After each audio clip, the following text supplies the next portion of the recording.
So what I want to talk to you about today is what happened in the 70s. And what happened in the 70s is the reason why we have a diabetes epidemic, and that's just combining obesity and diabetes. It's just continuing to increase. The statistics are staggering in terms of the number of people that have diabetes and or are classified as obese. And the thing is that people aren't getting smaller. They're continuing to increase. And why is that? Well, several things happened in the 70s. One is we started fortifying most of our grains with iron. And that was at the advice of a lot of dietitians and nutritionists, most of which are female. And females tend to be more deficient in iron prior to hitting menopause. Children also can be deficient in iron. Men, on the other hand, especially over the age of 20, tend to not be deficient in iron, and they develop what's called iron overload. And all iron is, it's just an element, it's a mineral, your body needs it, it's in your blood, it's in your muscles. Too much of it can cause your body's ability to regulate its blood sugar and your body's insulin sensitivity to decrease. And here's what all that means. Blood sugar increases when you eat something that's starchy or sugary or that sort of thing. Insulin is produced by the pancreas to lower blood sugar. And insulin sensitivity is how much insulin you need in order for your body to lower that blood sugar. So if your insulin sensitivity decreases, it makes your body have to create more insulin to do the same amount of work it used to be able to. Iron overload creates your insulin sensitivity to decrease, or causes insulin sensitivity to decrease. So what does that mean for you? What does it mean for your weight? If you're a postmenopausal woman, or if you're a man over the age of 20, you do not need additional iron in your diet, and you most likely have iron overload. And here's why. We started fortifying our grains with iron in the 70s. So, for example, a typical bowl of cereal, say total, you have 100% of iron in one bowl of cereal. Well, the average person will eat 2 or 3, so you're getting several 100% of your daily recommended value of iron in one breakfast setting. The other thing is we feed our meats, our red meats in particular, grains.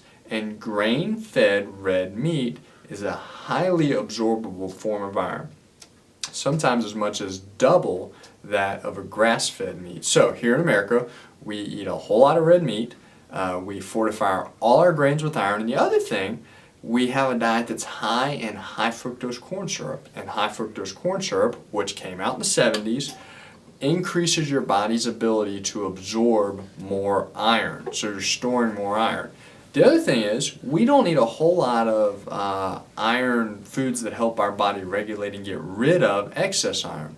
Things like red wine, green tea, bran. The other thing that happened in the 70s, they took bran out of our grains. So quote-unquote whole grain is usually not a whole grain because it does not have the bran in it, and the bran is what helps regulate iron. If you look at the healthiest cultures, Mediterranean cultures, Greece cultures, Okinawan, Japanese cultures, they have a lot of foods that regulate iron very well. Green tea, red wine, grass-fed meats, those sorts of things. And they are low in things that make your body absorb iron, and they don't fortify their foods with iron. So, women and children, premenopausal women and children, they can be deficient in iron. Men over the age of 20 and women after menopause typically do not. That's why women, if you look statistically, prior to menopause, they do not suffer with most of the maladies that men do. Then once they hit menopause, which is the body's natural way of regulating iron, then they catch up to men in terms of all the same health problems that go on, whether it's diabetes or cardiovascular issues or different things. So, what does this mean for you today? Think about your diet. What are some things that are high in iron?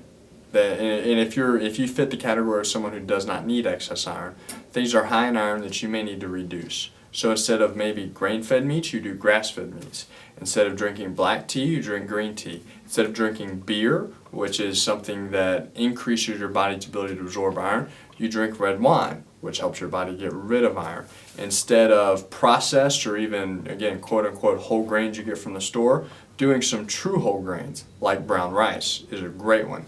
So anyway, just look at your diet, look at the iron intake, And another great healthy lifestyle, there's been tons of studies showing the benefits of this, is simply donating blood. Maybe once every 2 or 3 months, just give blood. If you're terrified of needles, then forget I said that. But if it's something that you can do, it's a great way to help other people, help your community, but also be a great way to help your body regulate iron, which may be, and actually probably is, one of the contributing factors if you are struggling with any sort of weight management issue. So today, think about iron, maybe add in some foods that help your body regulate it, maybe decrease some foods that have too much of it in it.